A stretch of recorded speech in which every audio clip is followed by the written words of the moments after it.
E aí, pessoal, tudo bem? A gente vai tratar aqui da história do Oriente Próximo na Idade do Ferro, arcaica e clássica. Esse é um período bastante particular, depois eu vou explicar por que eu adotei essa periodização, mas para tentar abranger os processos que acontecem, tanto no Oriente Próximo quanto no Mediterrâneo, entre 900 a.C. e 300 a.C. Os dois marcos, né, a formação do Império Universal no Oriente Próximo, na Assíria, e o início da expansão fenícia de colonização e urbanização no Mediterrâneo, até as conquistas de Alexandre e o início do período helenístico. Essa aula está dividida em três momentos. Primeiro eu apresento de um modo algo superficial a narrativa tradicional da história do Oriente Próximo e do Mediterrâneo, ou da Antiguidade Oriental e Antiguidade Ocidental, como aparecem em livros didáticos em manuais universitários. Depois eu apresento um panorama geopolítico para a gente analisar esses dois mundos, essas duas macro-regiões em paralelo. E finalmente eu apresento alguns estudos de caso, centrados na questão da organização e acumulação do trabalho morto imperial, que é o conceito que eu vou discutir mais para frente.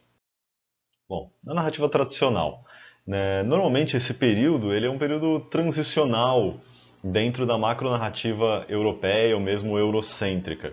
A gente acabou de discutir a Idade do Bronze sempre concentrada no Oriente Próximo, os grandes reinos da Babilônia, da Síria, do Elam, do Hatti e mesmo o Egito, às vezes articulado ao Oriente Próximo, enquanto a Idade do Ferro, normalmente o foco se desloca para o Mediterrâneo. A gente começa a falar de história da Grécia e história de Roma. E o Oriente Próximo acaba sendo visto como algo tardio. Então essa é a apresentação, né? O Oriente Próximo, ele é apresentado na Idade do Ferro como sendo tardio. É a última história autônoma do Oriente Próximo. Então, normalmente a narrativa se concentra na sucessão dos impérios, o Império Neo-Assírio, o Império Neo-Babilônio, às vezes também incluindo o Império Meda e o Império Persa, Aquemênida, que são tratados nos termos de uma expansão do despotismo oriental. Ou seja, aquele governo teocrático centrado no rei é visto como o seu máximo desenvolvimento, mas um processo que começou a ser articulado na Idade do Bronze. Também são mencionados, ainda que de passagem, os fenícios, inventando o comércio, o capitalismo, fazendo as grandes navegações e colonizações por todo o Mediterrâneo, e também os hebreus no contexto da invenção do monoteísmo, essas características que vão compor a identidade ocidental a partir do século XIX e ao longo do século XX. Eventualmente, é mencionado também a história do Egito. O Egito aqui é colocado dentro de um período tardio, não mais o Egito faraônico da Idade do Bronze, mas o Egito depois do terceiro período intermediário. Né? Alguns chamam isso de Renascimento Saíta. Mas, no geral, esse período ele nunca aparece, né? Ou quase nunca é mencionado nos grandes manuais. Esse período, também, por sua vez, é o momento de foco da história da Grécia.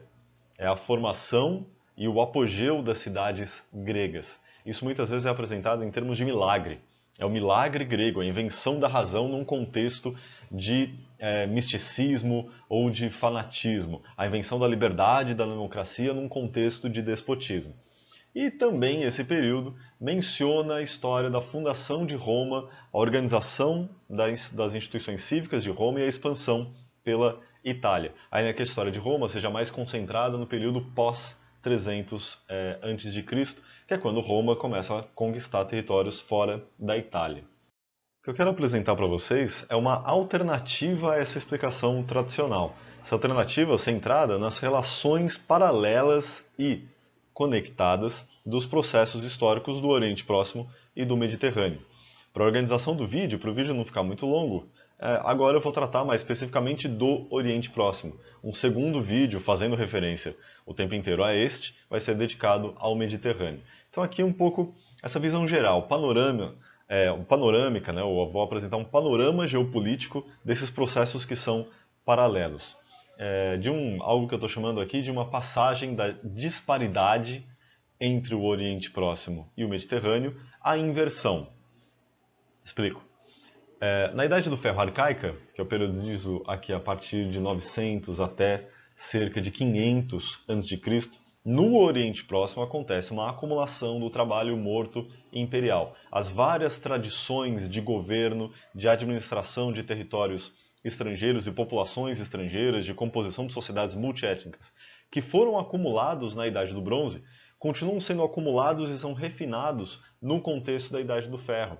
Lembrem, muito mais militarizada, quando as armas de ferro são muito mais acessíveis do que na época da Idade do Bronze, que dependiam de um comércio internacional de estanho e de cobre para sua produção, e por isso eram centradas nos palácios. Nesse contexto muito mais militarizado, é muito mais fácil obter essas armas, e isso gera uma escolha muito particular a partir das grandes potências sobre quais traços dos impérios ou desse trabalho morto imperial da Idade do Bronze vão ser selecionados, vão ser engajados nas novas relações com os diferentes povos e sociedades.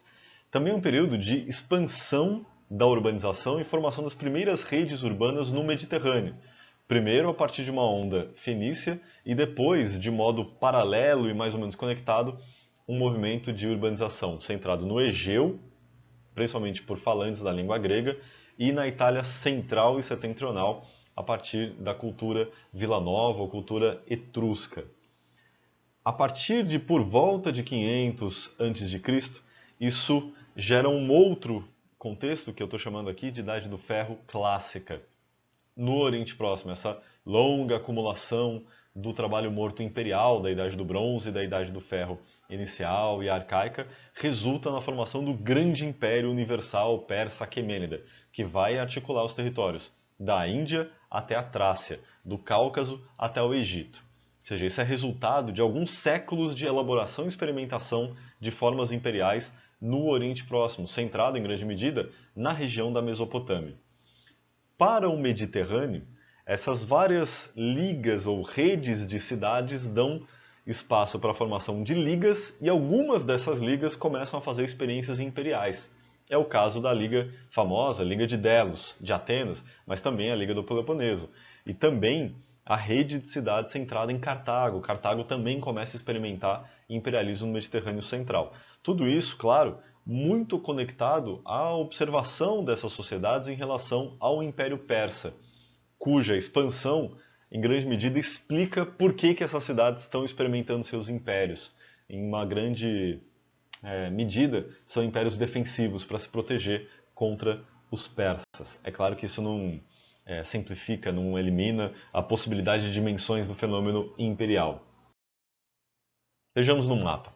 Para que vocês tenham um mapa a partir do excelente site da Ancient Encyclopedia do mundo antigo ocidental por volta de 900 a.C. Então lembrem, a Idade do Bronze colapsou, a rede de impérios e reinos desapareceu enquanto tal, e alguns palácios conseguiram sobreviver, em particular na Mesopotâmia.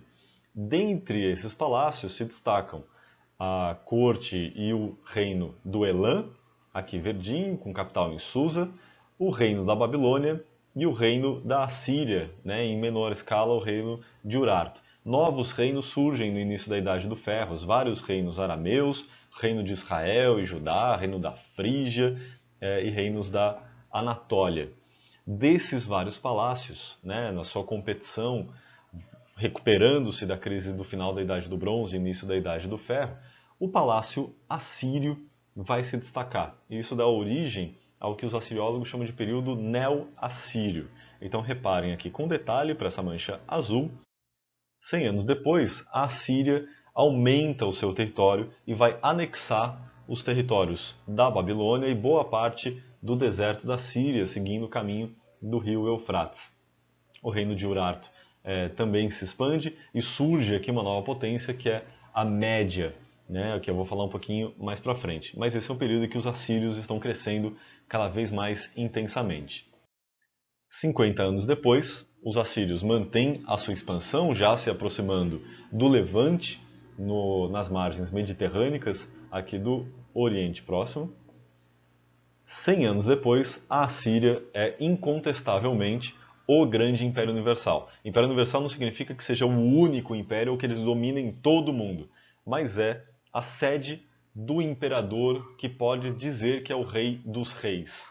Se algum outro pequeno rei disser que é rei dos reis, vai ter que se ver com o imperador. Então eles cobram tributos de praticamente todo mundo, os tributos obviamente são variáveis em relação às diferentes modalidades de dominação, mas os assírios aqui têm um poder incontestável. Praticamente cada imperador assírio funda sua nova capital, constrói uma cidade ex novo, do nada, chamando gente de todo o mundo, em particular do Mediterrâneo. Em grande medida, quem vai abastecer com força de trabalho, com técnica, com imagens mediterrânicas, essas novas cidades assírias serão os fenícios, que agora estão sob a órbita direta de influência do Império Assírio. Ignorem nesse mapa aqui essa coisa de Cartago se expandindo, há um enorme debate sobre quando Cartago de fato faz um império. Em resposta a isso, né, e motivado ao crescimento do Império Neo-Assírio, os fenícios continuam seu processo de colonização e os gregos também expandem os seus territórios, mas isso eu vou dar mais destaque no vídeo dedicado ao Mediterrâneo. 50 anos depois, o reino da Média organiza o seu império e começa, né, vão de fato derrubar o Império Neo-Assírio em associação ao Império Neo-Babilônico.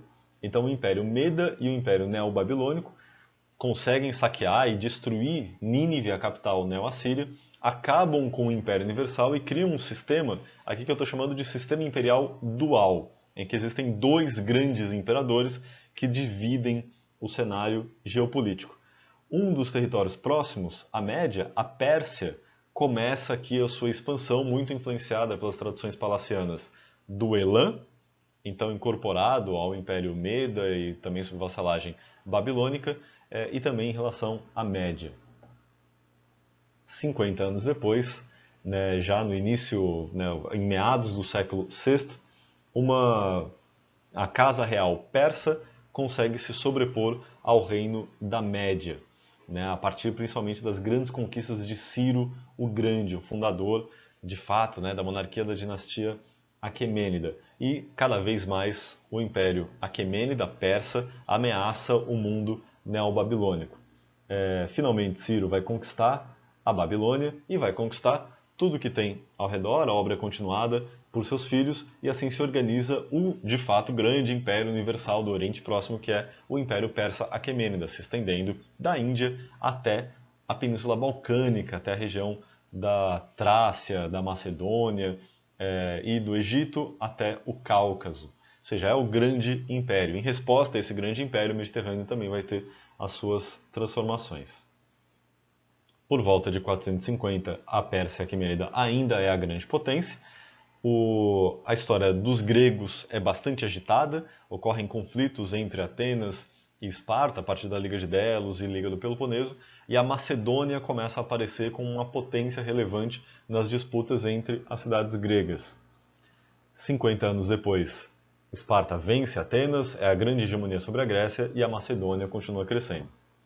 Por volta de 350, a Macedônia se expande, articula todo o território da Trácia, e aí já é uma grande potência, se aproximando das cidades gregas em conflito. Nessa época, os gregos estavam lá sob hegemonia tebana. 20 anos depois, o filho do rei macedônico Filipe, o filho Alexandre, ele conquista a Macedônia, submete as cidades gregas, organiza uma grande liga chamada Liga de Corinto, invade a Pérsia e domina o Império Persa, vencendo 3 batalhas decisivas. Esse é o início do período helenístico, o final dessa nossa narrativa. Acontece que Alexandre morre bastante cedo, não tem um reinado longevo, seu reino acaba, depois de uma série de disputas, sendo dividido em 3 grandes setores. O Egito fica na mão do general Ptolomeu, general alexandrino, né, de Alexandre, chamado Ptolomeu, que cria a dinastia ptolomaica. A região, né, em grande medida do Oriente Próximo, cai nas mãos do general Seleuco, que gera a dinastia Seleucida, e a Macedônia fica nas mãos de Antígono e seu filho Demétrio, que vão criar a dinastia Antigônida. Então esse é um movimento aqui de inversão que eu quero que vocês percebam. É só com as conquistas de Alexandre que uma sociedade mediterrânica domina o Oriente Próximo. Então, até esse período, que eu estou chamando aqui de arcaico e clássico, ao longo desse período, as potências do Oriente Próximo faziam as suas incursões tanto para o extremo Oriente, para a Ásia Central, para a Índia, quanto para o Ocidente, dominando eventualmente o Egito e o Levante, esses territórios mediterrâneos. No período helenístico, acontece uma inversão. Então, entre 900 e 300 há uma disparidade. Grandes impérios no Oriente Próximo e ligas e pequenos impérios no Mediterrâneo. Depois de 300, a inversão. Uma sociedade mediterrânica, a Macedônia, domina o Oriente Próximo com enormes consequências tanto para o Mediterrâneo quanto para o Oriente Próximo. Vamos ver agora, né, esse período com mais detalhe, a partir da organização desses grandes impérios universais cuja obra imperial vai sendo acumulada. O primeiro grande império universal é o Império Neo-Assírio, e tem algumas características que são bastante destacadas. Primeiro é o urbanismo monumental. Né? Cada imperador, né, em grande medida, vai construir a sua própria capital cada vez mais monumental, com cada vez mais recursos e dinheiro e formas artísticas. Eu vou mostrar alguns exemplos. Há também o refinamento, já que eles administram grandes territórios, das técnicas de administração provincial. Essa é a obra, em particular, de um grande imperador neo-assírio, que é o Tiglat-Pileser III, que utiliza, né, seguindo também uma tradição anterior, a figura do eunuco, né, que são homens eventualmente castrados integralmente ou que tiveram seus testículos retirados, normalmente apresentados na iconografia como homens imberbes e que administram as províncias sem a possibilidade de criar hereditariedade, que tem um extraordinário prestígio. Há também a utilização de deportações em massa. Os neo-assírios, eles pegam lá sociedades que se rebelam contra o Império e mandam grupos para o outro lado do Império. Fizeram isso particularmente com as populações aramaicas. Isso vai ter uma consequência bastante curiosa, que é a população aramaica que vai ser espalhada por todo o Oriente Próximo vão acabar impondo sua língua e o aramaico vai se tornar a língua universal do Oriente Próximo, suplantando mesmo o acadiano, como era na Idade do Bronze. E finalmente tem esse destaque aqui que muito do que se pensava sobre as relações políticas e imperiais da antiguidade na Idade do Bronze vai ser recompilada no período neo-assírio. É o caso, por exemplo, da epopeia de Gilgamesh. E nós temos várias tabuinhas da história de Gilgamesh que datam do período neo-assírio, que é um momento que as pessoas estão refletindo sobre o fenômeno imperial. Bom, o que era o Império Neo-Assírio? Aqui vocês têm uma imagem da região central, do coração do Império Neo-Assírio. Às margens do Tigre, vocês podem perceber a cidade de Assur, às vezes é chamada de Ashur, como sendo a primeira capital tradicional. É a capital do mundo assírio desde a idade do Bronze, onde está o templo do deus Assur, que é o deus Monte. Né? A cidade é construída sobre esse monte, que é o próprio deus. Depois, os imperadores vão criando outras capitais, como é o caso de Nínive, Kalku ou Kalhu, também é chamada, Dur-Sharrukin e por aí vai. Mas o Império Neo-Assírio está sempre aqui em função do rio Tigre, na Alta Mesopotâmia. A partir dessa região central, que vocês veem aqui nesse laranja mais escuro, o Império Neo-Assírio ele vai se expandindo por vários territórios. Então, no início do século, no final do século X, início do século IX, o Império Neo-Assírio se limita a essa região mais central entre Nínive, Dur-Sharrukin, Ashur, Kalhu. Ao longo do século IX, o Império Neo-Assírio se expande seguindo aqui o caminho do rio Eufrates e do rio Tigre, né, indo pela Alta Mesopotâmia até a Síria. E é no século VII que o Império atinge a sua maior extensão, dominando toda a Mesopotâmia, baixa e alta, né, a Babilônia e a Síria, a Síria, o Levante, o Egito e o sul da Anatólia. Né? E aí a organização provincial ela se torna mais refinada. A primeira capital, portanto, da Idade do Bronze, do mundo assírio, é a cidade de Assur. Aqui vocês veem uma planta, ela é protegida pela ONU, está dentro do patrimônio universal da Unesco. Aqui tem construções de vários períodos, as mais escuras aqui, esse contorno preto, é da Idade do Bronze, então vocês veem aqui um palácio gigantesco associado a um também gigantesco zigurate. As construções esverdeadas são do final da Idade do Bronze, início da Idade do Ferro, alguns templos aqui construídos próximos ao antigo palácio. E de laranja são as construções da Idade do Ferro, desse período neo-assírio, que são as grandes muralhas e o sistema de fortificações, também um novo palácio, junto, muito próximo das áreas residenciais. São uma característica de Assur. Em Assur, o palácio estava próximo da área residencial. Aqui uma reconstituição, visto de fora, né, aqui o sistema de fortificações de Assur, que é a partir do rio Tigre, e com destaque para o grande zigurate no centro e à direita da imagem, né, que é o templo principal mesopotâmico, que se estendia sobre um sistema de várias plataformas. Aqui é uma fotografia da paisagem de Assur com destaque para a montanha, que é o próprio deus Assur, é o deus étnico dos assírios, que também acreditavam nos outros deuses do panteão mesopotâmico. Agora eu quero dar destaque para uma das primeiras capitais novas neo-assírias construídas por esses imperadores, que é a cidade de Dur-Sharrukin, no norte da Assíria. Vocês podem perceber que Dur-Sharrukin ela é uma enorme cidade planejada, né? Ela não é perfeitamente ortogonal aqui no seu contorno, mas é visível uma preocupação, uma tentativa dos imperadores de estabelecer uma ordenação regular sobre o espaço, não se limitando às determinações do relevo. Além disso, vocês reparam nessa planta que o Palácio Real ele está dentro de muralhas que estão dentro de muralhas que estão dentro da muralha inteira. Ou seja, isso indica um afastamento brutal do palácio em relação à área residencial.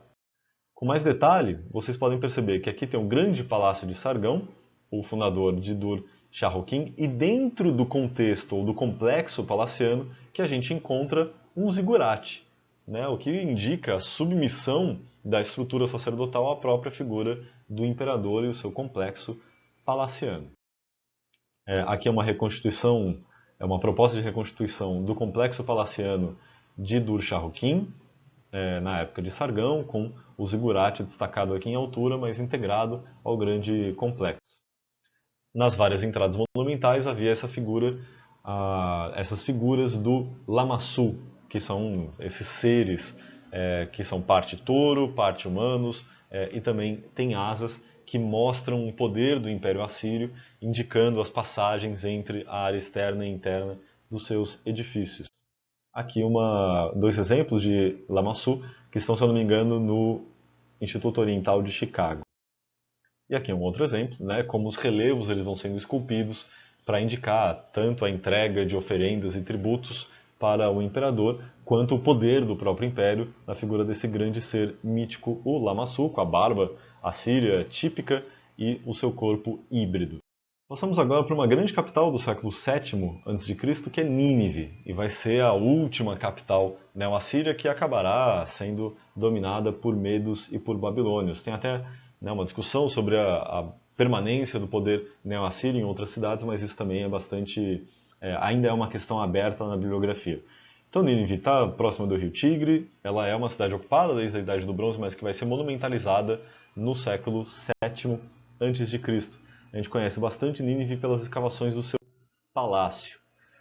E aqui vocês veem as plantas dos dois palácios de Nínive, os palácios sudoeste e o palácio norte, com seus vários corredores e pátios abertos, dando acesso a um complexo de salas onde vivia a corte, onde o imperador fazia as suas audiências.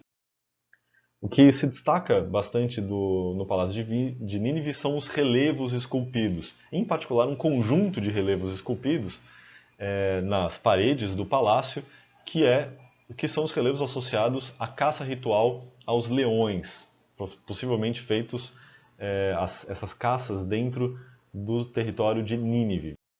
Então vocês veem aqui vários momentos dessa caça. Primeiro, o leão ele é libertado de sua jaula. Aqui o tamanho do leão é exagerado em relação ao ser humano que está aqui bem protegidinho, libertando o leão.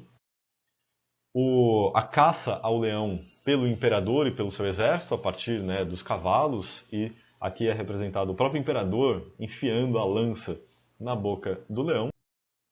Um outro momento em que o leão já está cheio de flechada, e o imperador, com as próprias mãos, obviamente maior do que o seu auxiliar, ele esgana o leão com a mão esquerda e enfia a faca ou a espada no coração do leão com a mão direita.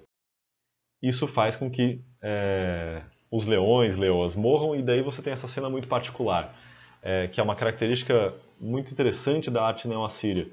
As figuras de poder e aristocráticas ou o próprio imperador, eles têm uma forma padronizada de representação próximo do cânone egípcio. As pernas de lado, o tronco de frente e o rosto sempre de perfil. Agora, não havia um cânone fechado para a representação dos leões. Então, os animais, eles são espaço para a elaboração criativa também dos artistas, que não precisam respeitar o cânone específico por exemplo, do leão sempre de perfil. Então vocês veem essa figura da leoa morrendo aqui com várias flechadas, com sangue escorrendo e ela agonizando, uma parte do corpo já morto, mas ainda tentando viver a partir desse segmento superior do seu corpo. Um outro leão aqui já morto, né? Vocês veem talvez a solução não tão feliz do escultor de colocar a pata meio para trás para indicar que ele está lá estrebuchado no chão e a linguinha de fora indicando a sua morte, todo flechado. E algumas cenas aqui particularmente comoventes, como esse leão morto, aqui com o focinho já no chão, cheio de flecha, com um detalhe para o sangue e também com cuidado aqui da representação da juba e dos pelos desse leão. Essa é uma forma, né, de propaganda imperial que vai ser incorporada em outros momentos e cria uma iconografia da caça aos leões que vocês vão ver vai aparecer bastante no Mediterrâneo.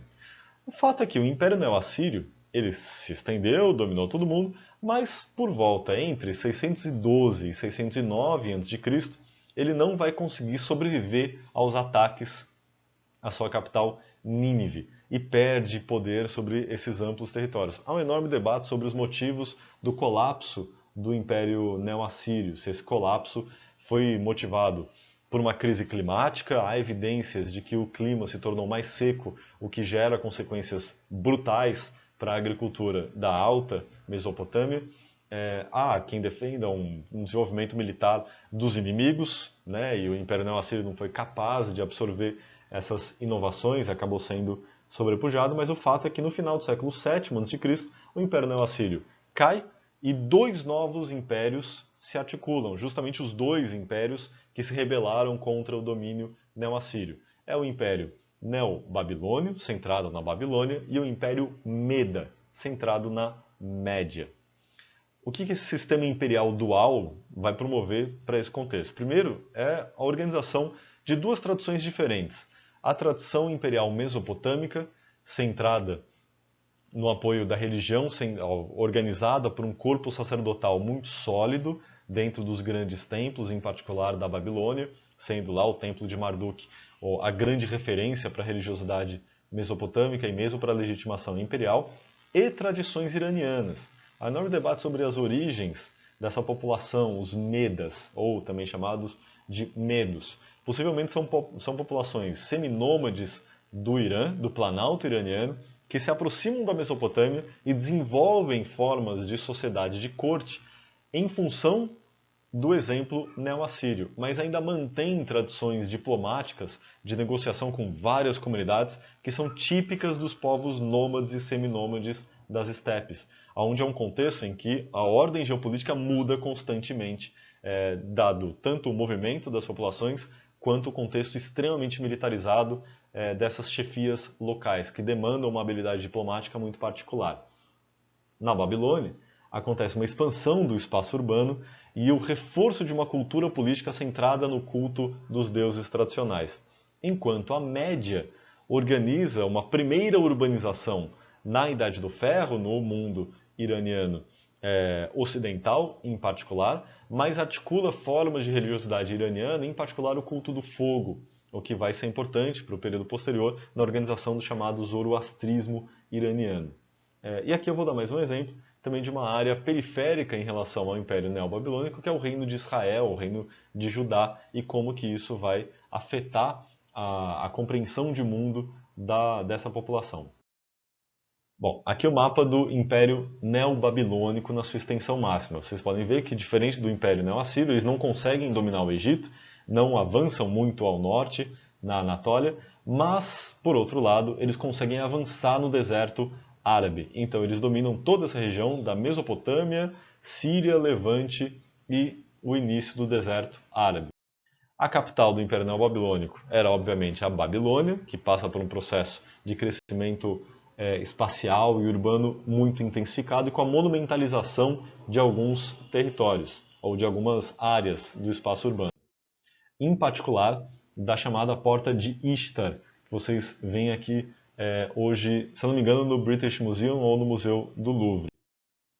Aqui é uma reconstituição da Porta de Ishtar, uma das portas monumentais da Babilônia, que ela é absolutamente decorada, né, com todo tipo de material, em particular com placas de lápis lazuli, que é aquela pedra que é encontrada só no Afeganistão e no Chile, extremamente caros, obviamente. Aqui é o lápis lazuli que vem do Afeganistão, mas que os imperadores neobabilônicos vão colocar em toda parte.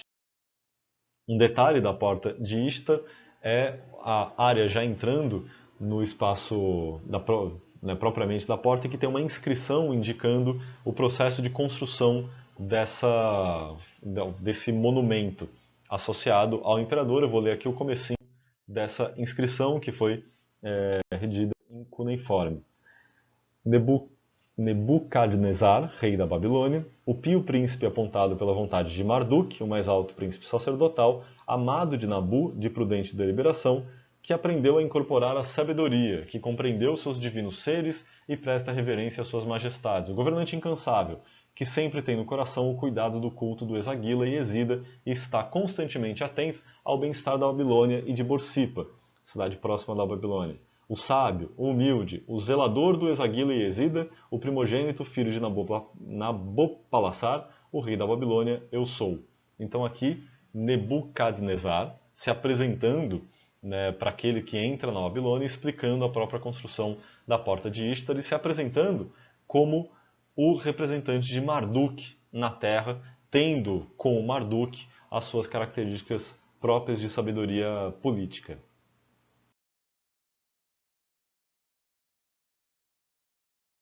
Ao lado do Império Neobabilônico, vocês também podem ver nesse mapa a extensão extraordinária do Império Meda, ou do Império Medo. Eu vou chamar aqui de Império Meda. O Império Meda ele ia da Anatólia, aqui na região da Capadócia, até a região do Irã Oriental, né, da área adrangiana, margiana, já se aproximando do Afeganistão. É muito difícil determinar como que era esse regime imperial, porque a gente não tem fonte direta, em grande medida, para esse tipo de relação, porque essas regiões eram ocupadas, então, por uma série de populações nômades e seminômades. A gente conhece ainda muito pouco do Império Meda e mesmo tem pouca bibliografia específica sobre esse império. Um dos territórios que é bastante estudado é a capital da Média, que é a cidade de Ecbatana, e em particular o complexo cerimonial e religioso de Ecbatana, que é aqui em Nushijan Tapé, em particular esse templo do fogo. O fogo era cultuado pelas várias sociedades iranianas e vai se tornar importante para a organização do zoroastrismo, centrado também em diferentes períodos do culto ao fogo, com uma característica especial desse tipo de construção do planalto iraniano, com terra batida. Aqui não utilização de grandes blocos de pedra para a construção de templos monumentais como na Mesopotâmia. Um exemplo particular do que significavam esses impérios é aquele relatado na tradição judaica, como está organizado na Torá, em particular no livro de Reis, na Bíblia. Os judeus eles eram submetidos ao Império Neo-Assírio, a relações de vassalagem, mas se rebelaram contra o domínio babilônico. Os imperadores babilônicos, diante disso, né, em particular Nabucodonosor, eles vão agir brutalmente contra o reino de Judá, o reino de Israel havia já sido destruído pelos neo-assírios, e eles vão acabar capturando o rei e levando como cativos para a Babilônia uma série de indivíduos da elite judaica do reino de Judá. A Bíblia e a Torá, o livro de Reis, é bem prolixo, é bem eloquente em relação a isso do ponto de vista judaico, mas a gente tem também um ponto de vista babilônico, em particular nessa fonte aqui, a tabuinha da Crônica Babilônica dos primeiros anos do reino de Nabucodonosor. Ela foi escrita por volta de 590 a.C.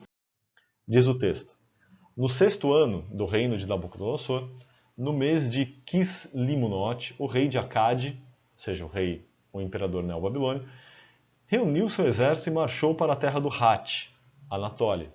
Da terra do Hat ele enviou suas tropas, e vasculhando o deserto ele fez grandes pilhagens sobre os árabes. Árabes aqui provavelmente ele está se referindo a populações nômades do deserto da Síria. Suas posses, animais e deuses. No mês de Adaru, o rei retornou para sua própria terra. No ano seguinte, no sétimo ano, 598 e 597, no mês de Quislimo, o rei de Acade reuniu suas tropas, marchou sobre a terra do Hat e sitiou a cidade de entrou um beija-flor aqui na minha cara. E no segundo dia do mês de Adaro, ele tomou a cidade, né, Jerusalém, e capturou o rei. Ele indicou ali um rei de sua própria escolha, recebeu seu pesado tributo, não tributo, e o enviou para a Babilônia. Ou seja, esse é o modo como o imperador, né, o babilônico, registrou a tomada de Jerusalém. Isso vai ter uma série de consequências para a história judaica, inclusive, né, a destruição do Templo de Salomão, que vai ser reconstruído posteriormente. Mas o grande impacto é discutido por ninguém mais nem menos que Mário Liverani, junto com vários outros arqueólogos bíblicos, que é o efeito do retorno dos exilados da Babilônia para a região de Judá, e que depois vai ser Israel.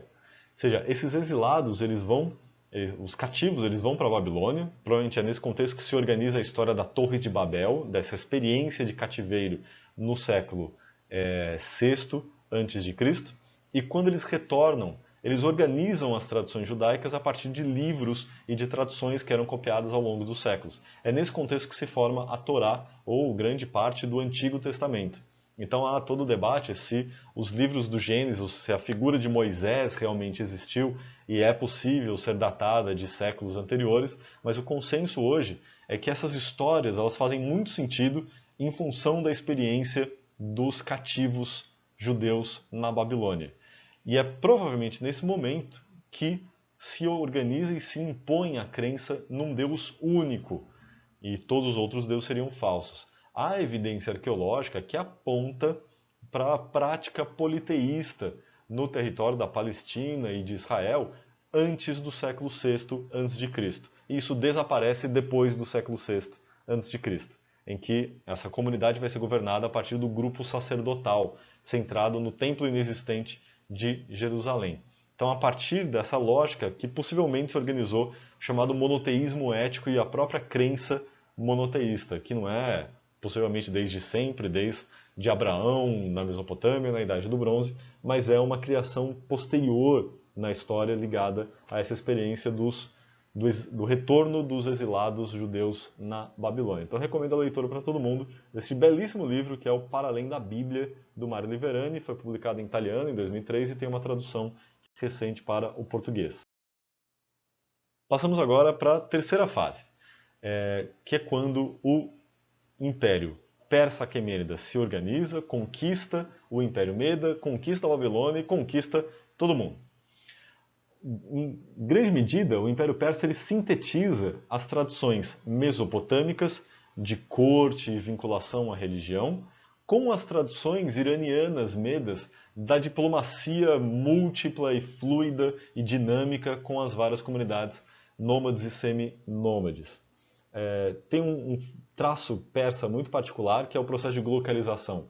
Os persas eles não impõem a sua cultura ou religiosidade sobre as várias populações, mas eles preferem ser apresentados por essas culturas dentro dos seus próprios termos.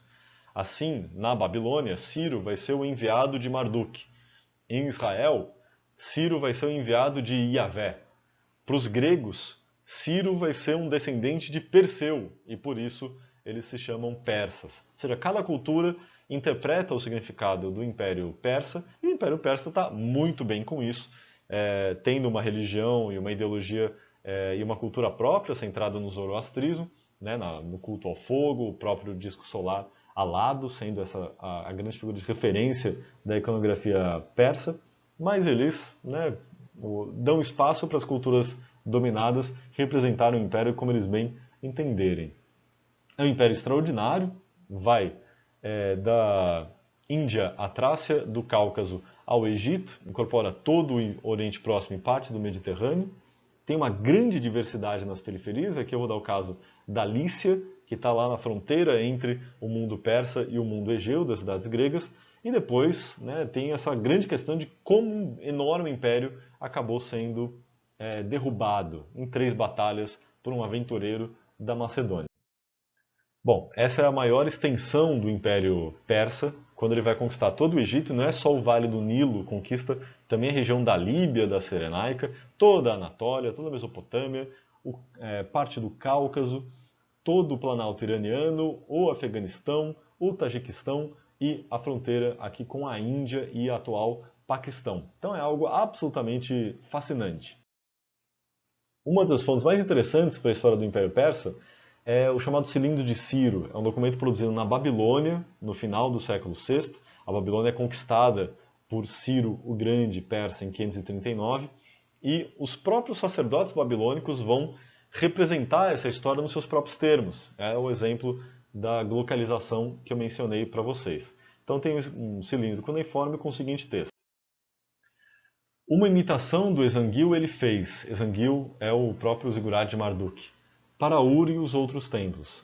Uma ordem de culto que era inadequada. Desculpa, ele está falando aqui do rei babilônico anterior, ao Sírio. Uma ordem de culto que era inadequada. Ele falava diariamente e uma coisa perversa.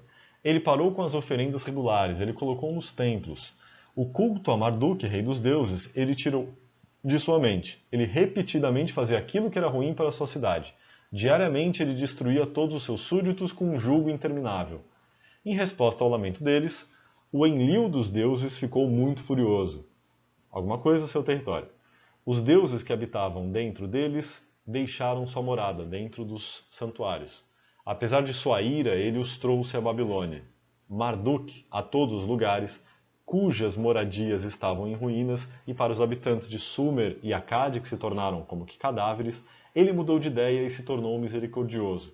Marduk se tornou misericordioso em relação à população contra o último rei da Babilônia.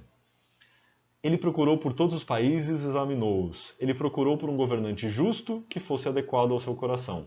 Ele o pegou pela mão. Ciro, deus de Anshan, ele chamou. Para o domínio da totalidade, ele nomeou o seu nome. Gutium e todos os Umamanda, os deuses, ele fez se subordinar a ele. As pessoas de cabeça negra, sobre quem ele permitiu as suas mãos se sobreporem, ele protegeu em justiça e correção.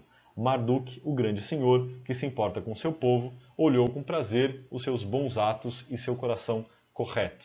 Ou seja, foi o próprio Marduk que procurou para os vários países, encontrou Ciro e levou Ciro para a Babilônia. Então a conquista da Babilônia pelo Império Persa foi representada pelos sacerdotes como uma decisão do próprio Deus da Babilônia diante de um rei ímpio, que não respeitava as tradições religiosas.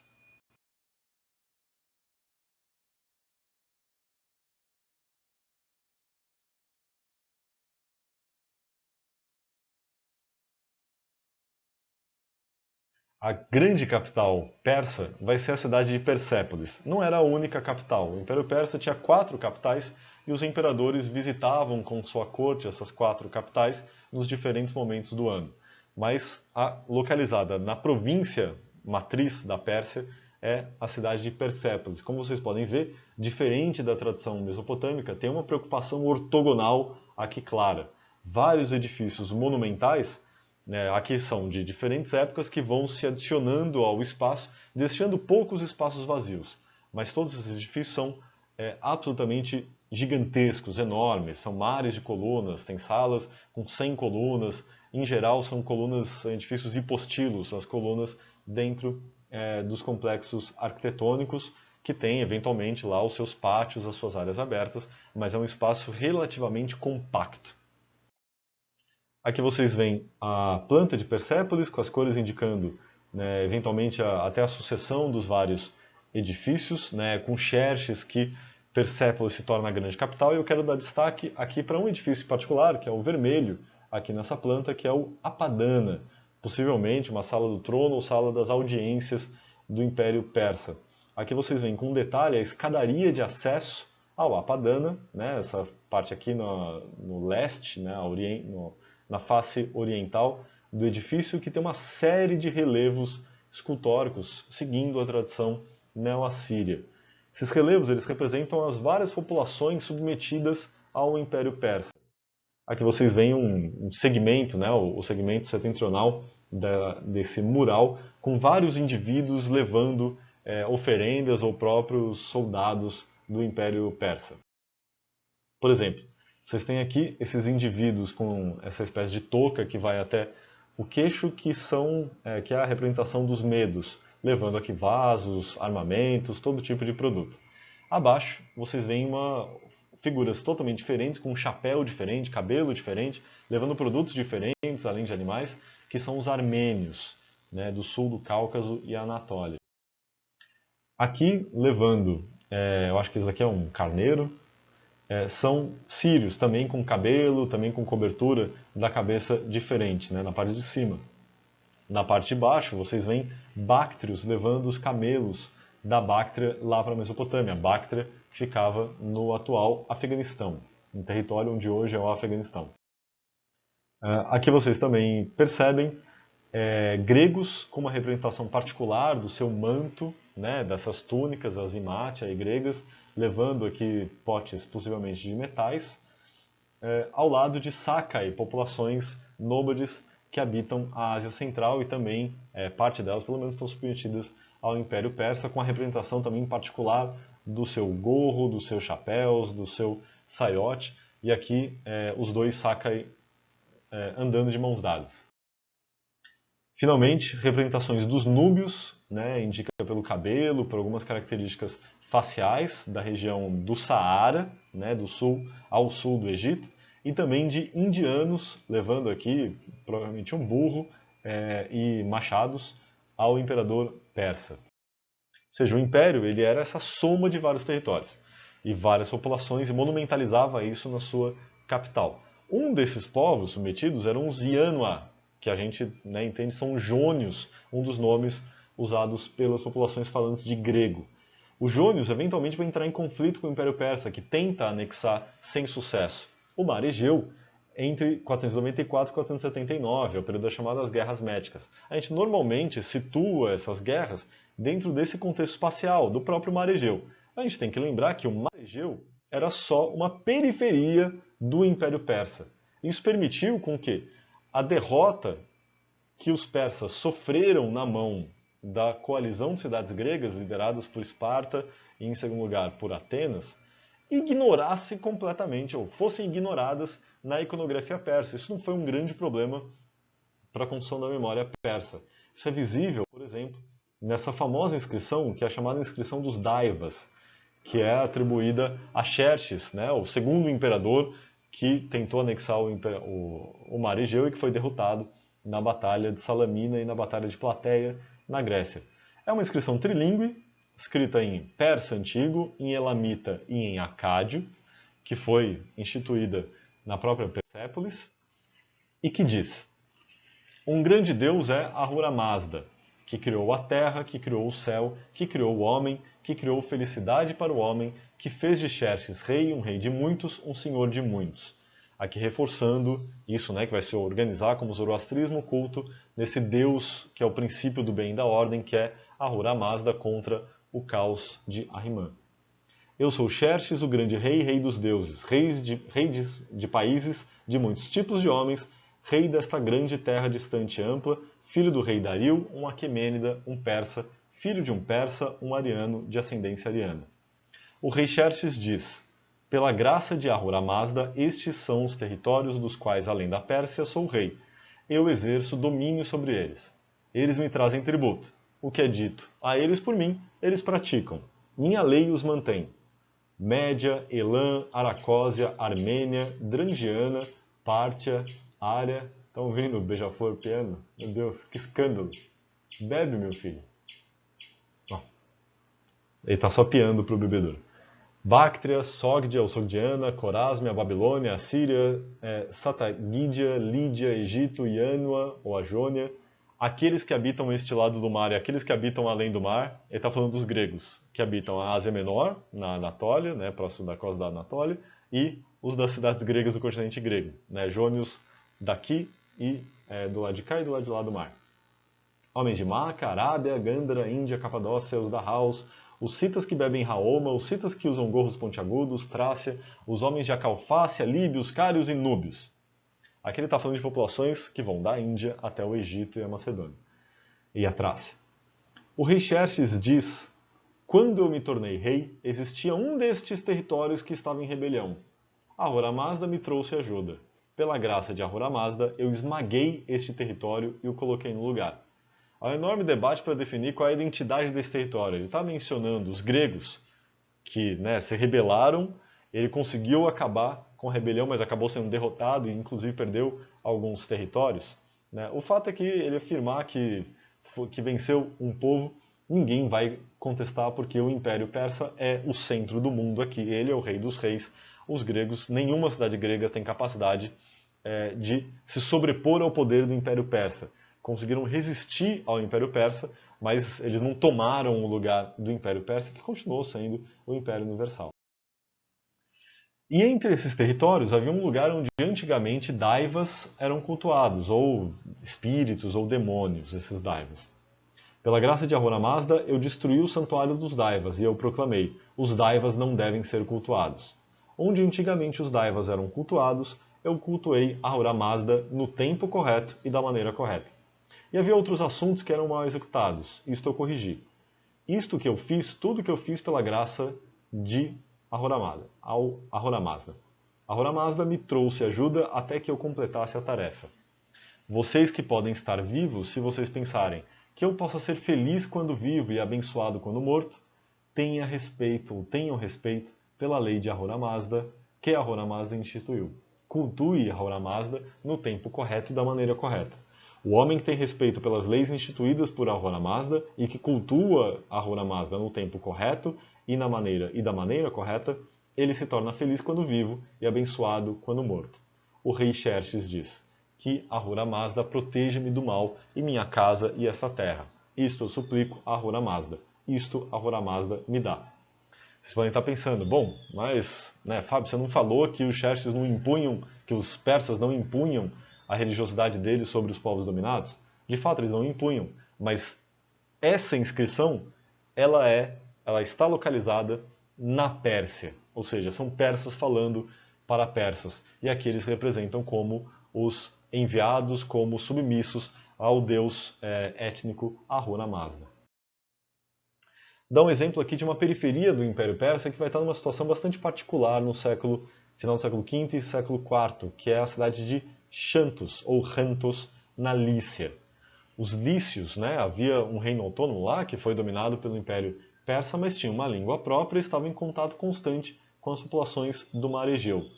Um príncipe da cidade de Xanto, então dominada pelo Império Persa, mas que também pagava tributos para a Liga de Delos, dominada por Atenas, então era uma cidade com dois impérios, vai construir esse monumento funerário, que é conhecido como o Monumento das Nereidas, o príncipe chamado Arbinas de Xanthos. O Monumento das Nereidas hoje está no British Museum. Aqui vocês têm uma fotografia da face do monumento. Ele tem esse formato de templo grego com colunas jônicas, vocês conseguem perceber pelo capitel, essa parte superior da coluna que tem as duas volutas, as duas voltinhas, é a ordem jônica. Acima o marco-trave, depois o dentilhão e toda a estrutura do pedimento, dentro do pedimento, um relevo esculpido. Abaixo dessa superestrutura, na base do edifício, ele foi organizado em pódium, ele tem uma plataforma, e dentro do pórtico tem a figura dessas divindades aquáticas que são associadas a Nereidas ou associadas a divindades aquáticas da própria região local, da Lícia. O que é bastante interessante, esse monumento inteiro é interessante. É um monumento num território não grego, feito por um príncipe não grego, que tem um nome não grego, Arbinas, mas que escolheu traços da arte grega para fazer o seu monumento funerário. Isso é reforçado pelos relevos que são feitos nessas faixas do pódium do monumento. Por exemplo, vocês têm aqui figuras de batalha, ou cenas de batalhas. Na figura à direita, são dois guerreiros com roupas gregas, típica forma do hoplita guerreando. Só que na figura direita, você tem esses guerreiros que têm um manto, que estão vestidos inteiramente. A forma típica dos gregos representarem seus guerreiros eram ou nus ou com saiote e armadura, mas não com esses mantos. Isso é uma forma local lícia com reverberações no mundo persa. E o que é particular aqui é que parece que esses dois guerreiros eles estão, tanto gregos quanto persas, estão guerreando contra essa figura que está ajoelhada.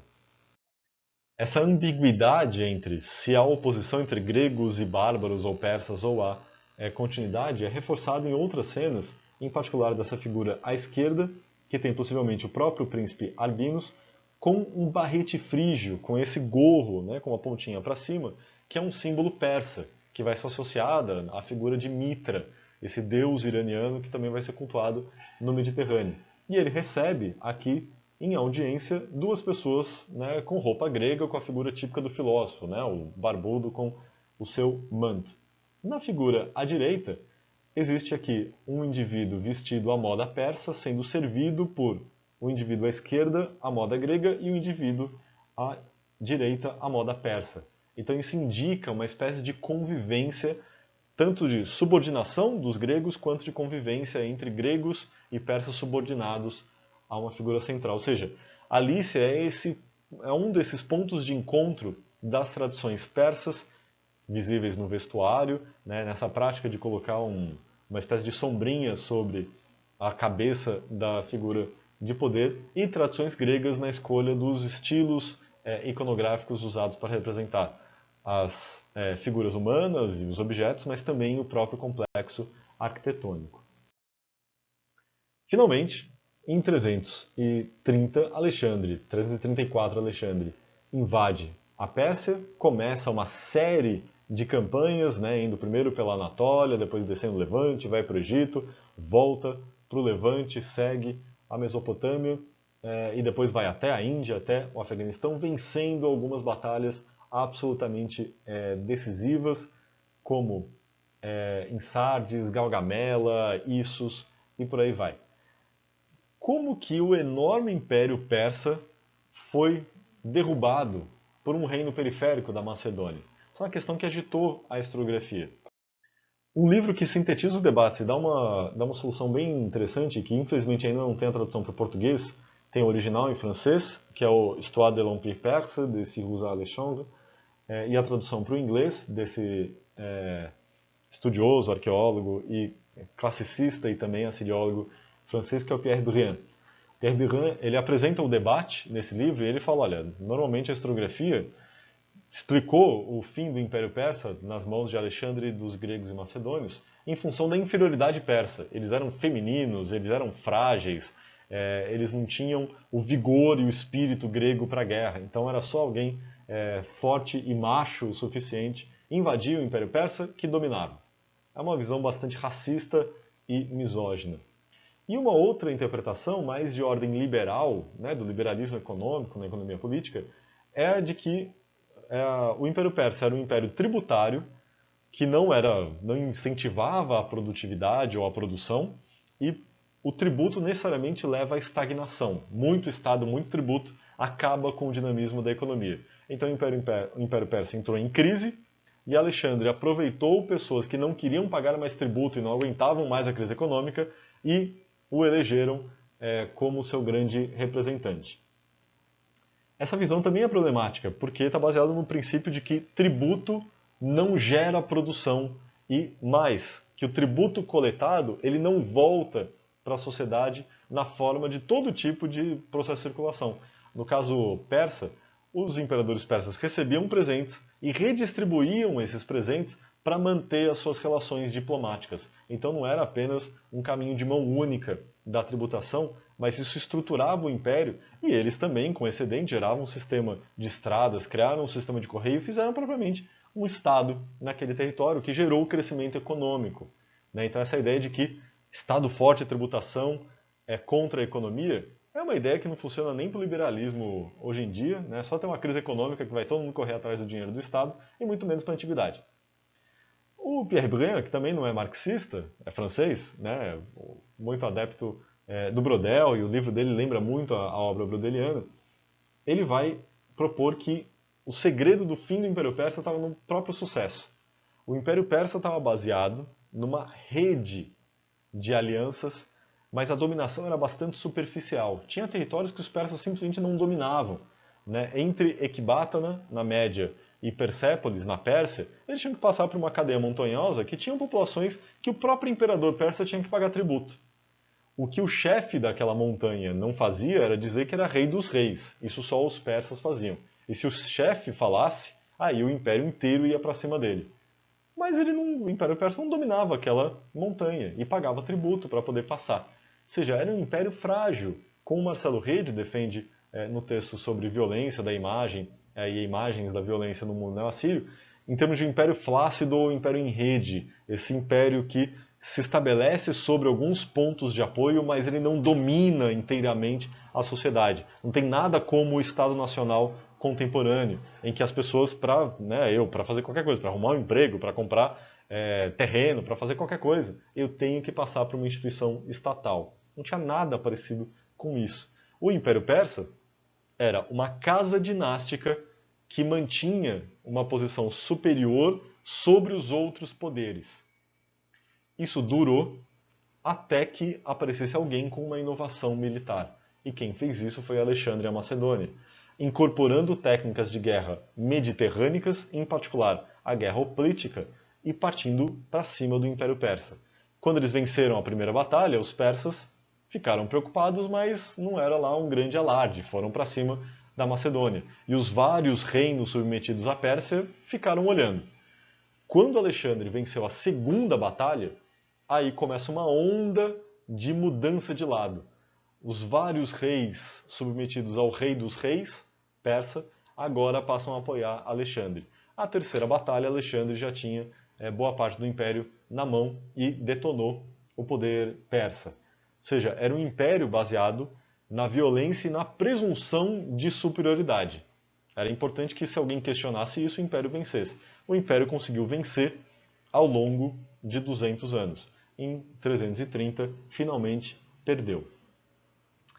A gente vai discutir isso com mais detalhe nas próximas aulas dedicadas ao período helenístico e essa inversão. O próximo vídeo vai ser dedicado ao Mediterrâneo nesse mesmo período. Enquanto está tendo Império Neo-Assírio, Neo-Babilônico, Meda, Império Persa, monoteísmo em Israel, o que está acontecendo no Mediterrâneo, incluindo aí o Egito?